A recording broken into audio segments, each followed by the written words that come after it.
ଆଜିକା ଦିନରେ ଆଜି 10 ତାରିଖ ହେଇଗଲାନି ଆଜ୍ଞା, ଭଦ୍ରକ ଜିଲ୍ଲାରେ ମଣ୍ଡିଟି ଖୋଲା ହେଇପାରିଲା ନାହିଁ। ଧାନ ଲୋକ ବିକି ପାଇଲେ ନାହିଁ। ତେଣୁ ଇଏ ଲୋକଙ୍କ ସରକାର, ଯୋଉ ସରକାର ଥିଲା ଟୋକନ ବି ଲୋକ ପାଇପାରିଲେନି। ତେଣୁ ଇଏ କି ସରକାର? ଆଜି ଭଦ୍ରକ ଜିଲ୍ଲା କଂଗ୍ରେସ କମିଟିର ସଭାପତି ନଳିନୀକାନ୍ତ ମହାନ୍ତିଙ୍କ ସଭାପତିତ୍ୱରେ ମନୋରୋଗା ବଞ୍ଚାଅ ସଂଗ୍ରାମ କାର୍ଯ୍ୟକ୍ରମରେ ଭଦ୍ରକ ଜିଲ୍ଲାପାଳଙ୍କ କାର୍ଯ୍ୟାଳୟ ସମ୍ମୁଖରେ ମହାତ୍ମା ଗାନ୍ଧୀଙ୍କର ଫଟୋ ରଖି ଦିନିକିଆ ଉପବାସ ଓ ସାଙ୍କେତିକ ପ୍ରତିବାଦ କରାଯାଇଥିଲା।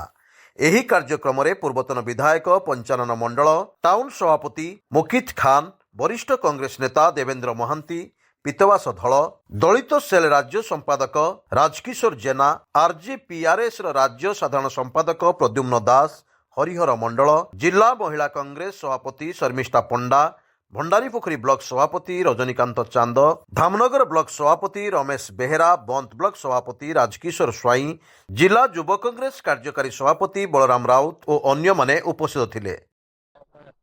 जो एमजी नारेगा को जो भली भाबरे जो आमर स्कीम थिला 100 दिनर निश्चित रोजगार योजना जो स्कीम थिला यूपीए सरकार करथिला ता ना को विकृतीकरण करी आज जो भली भाबरे केंद्र सरकार वैमुत्रिक मनोभाव पोषण करिछि, जो बळे हीन मान्यतार चक्रांत करी महात्मा गांधी को नाम सेतिरु बाहर करी देई 125 दिन कहूछि, किंतु सेटा योजना करिछि आ 40% शेयर स्टेट गवर्नमेंट को देई दैछि।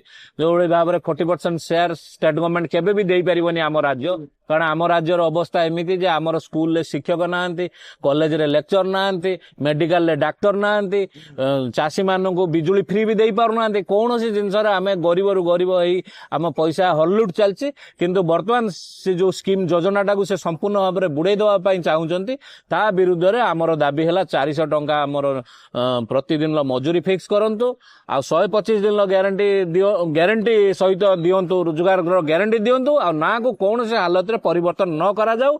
महात्मा गांधी जातिर पिता महात्मा गांधी सारा विश्वर नेता सी, शांतिर प्रतीक सी, तांको ना को सेतरु न कढ़ा जाऊ।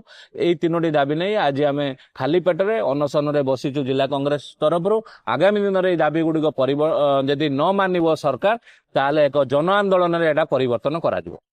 जो महात्मा गांधी निश्चित कर्मनिरपेक्ष योजना नाम को परिवर्तन करा जायछि।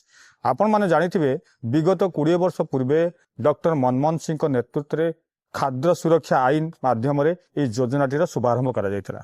এই যোজনাটির মুখ্য লক্ষ্য ଥିଲା যে গ্রামাঞ্চল যে ଲୋକମାନେ ରହୁଛନ୍ତି, ଯେଉଁ ଅଭାବ ଲୋକମାନେ ରହୁଛନ୍ତି, ସେମାନେ କିପରି ଭାବରେ ତାଙ୍କ ଗୁଜୁରାଣ ମେଣ୍ଟାଇବା ପାଇଁ ସେମାନେ ତାଙ୍କର ଚାଉଳ ହଉ କିମ୍ବା ରାସନ ସାମଗ୍ରୀ ସେମାନେ ପାଇବେ।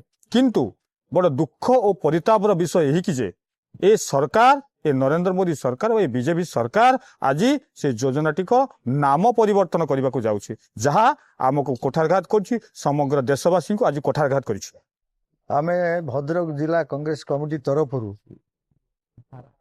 जिलापाल कार्यालय सम्मुख अनशन बसु ये जेभली भाव ये सरकार मोदी सरकार महात्मा गांधी कर्मनियोजित योजना को जातीय कर्मनियोजित नाटा को परिवर्तन करदे गोटे नुआ योजना करदे, जोटा कि खाली लोकों नुहे समग्र लोकों गोटे क्षति होती।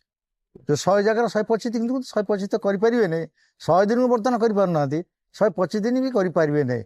भद्रकरू अब्दुल फिरोज खान का रिपोर्ट, स्वतंत्र ओडिशा लाइव।